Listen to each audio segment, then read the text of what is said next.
Kent Zimmermann. Correct.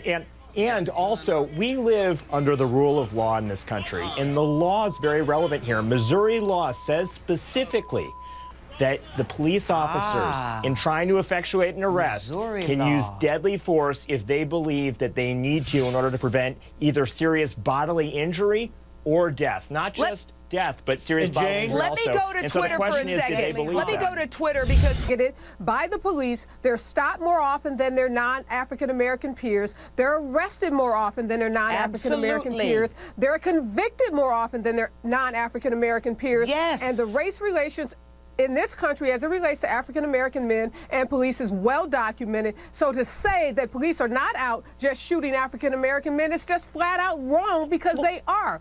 Black men are under siege in this country by the police. All police are out to shoot African-American men? That's what you're saying? No, of course they're not. But you got to face the statistics. You got to deal with the numbers. I hear a broad indictment of the police. Stop trying to make it like that. Stop it. Stop it. Stop it. This is some ridiculous conversation. Listen to what is being said. And most of you who are out there listening know that it is true. Where were we just a few months ago when we were talking about Trayvon Martin?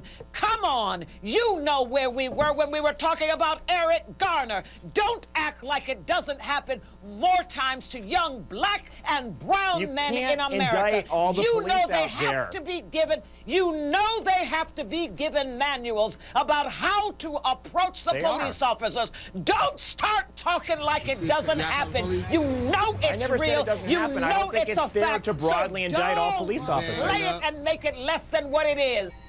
The conviction in 2011, remind me, I think it was filing a false report, but I'll double check it. Yes, it was. Does all that discredit him as a witness? Kent Zimmermann, attorney out of Chicago.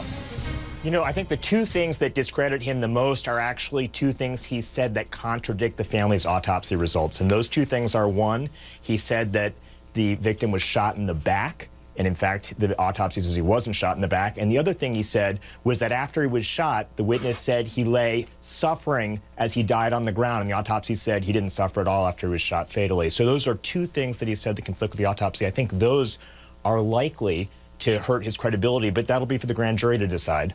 Well, this is a key witness.